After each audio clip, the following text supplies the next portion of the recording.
Hi everyone, I welcome you to the presentation of this video on star delta transformations.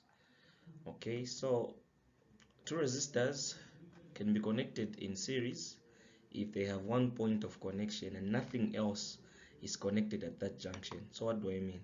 What I mean is you can have a resistor, for example, this one, and the other resistor, that one. If these two resistors only have a point of connection, which is that one there, and at that point of connection there is no anything connected at that node, then these are said to be in series.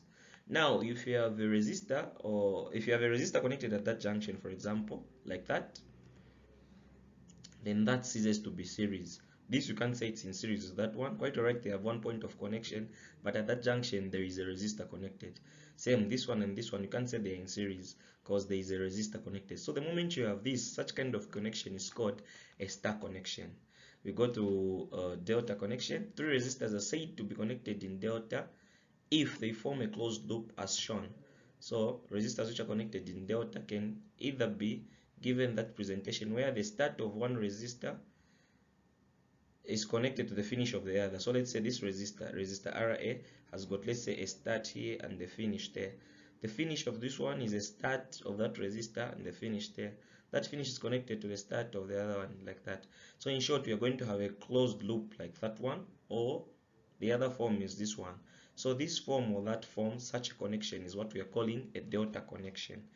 Now you're supposed to have the ability to convert circuits from this star connection to delta connection. So how do you do that? We'll see that on the next slide. Okay, so star delta transformation.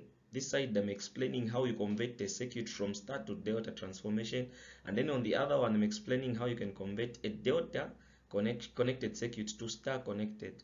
So we'll start with the first one there, which is a star delta connect transformation.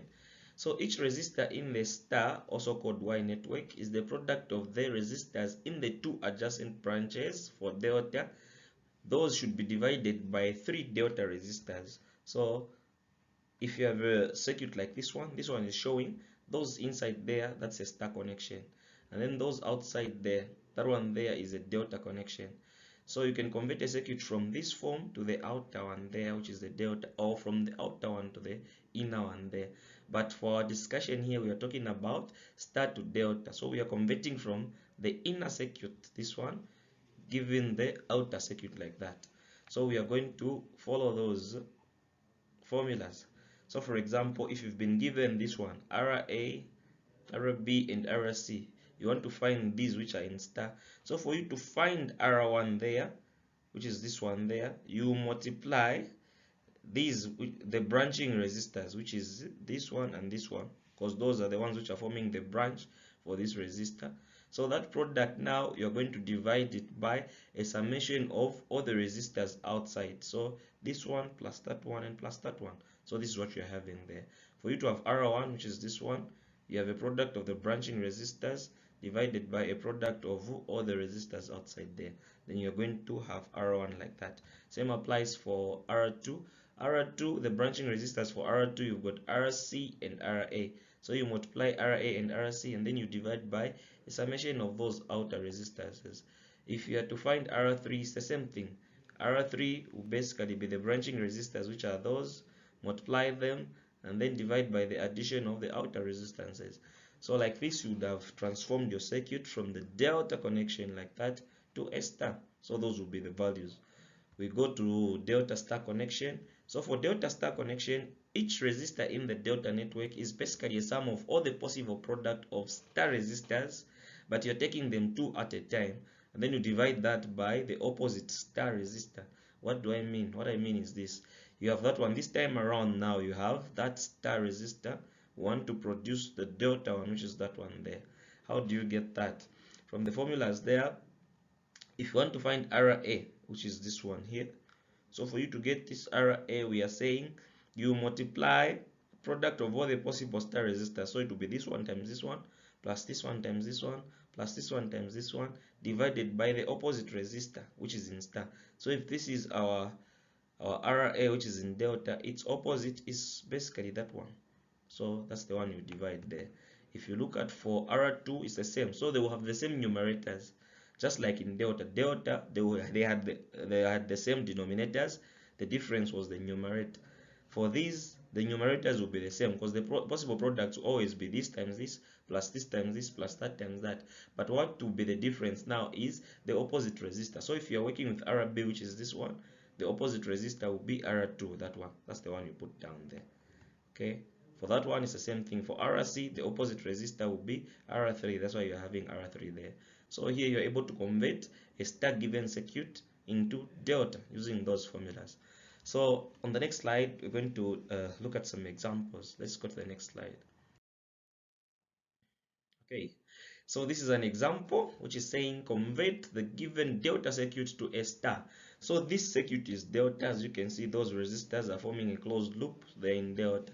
They want us to get a star connected circuit like that. So how do you get the values of those resistors on our solution like that? For us, if we have this as our RA, the opposite one will be R1, that one. For us to get R1, if you remember from the previous slide, that was the formula. You do your substitutions like that, you're going to have R1 as 5 ohms. For you to find R2, is the same thing. Just check from the previous slide there, it will give you this formula, and then all those resistors, you have them. You're going to have that, because the denominator, I'm saying it will be the same. So here, if the denominator was 50, even for this one it will be 50, which is that one, and on the next one it's going to be 50 as well, which is that one. What will be different is just the product of the branching resistors now, which are those. So those will be the three resistors which will form R1, R2, and R3. Those are the ones connected in star. So we're going to produce that. So the R1 will be that one, the R2 is that one, and the R3 will be that one. So it's as easy as that. Okay, in the next slide, I'm going to give you a task which you can try. So the task is saying, for the circuit shown below, calculate the equivalent resistance. So this is the circuit here. So you need to check which resistors are in star, which ones are in delta.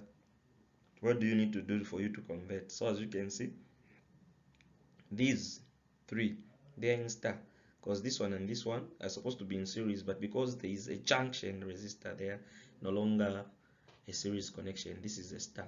So you can try to convert this star to delta, that star to delta. You're going to have some resistors which are in parallel. You'll see some series combinations there, and then try to reduce it. So I want you to find the equivalent resistor as you view from that point. Try to analyze this. So with that said, this marks the end of my presentation on star delta transformation. Thanks for watching.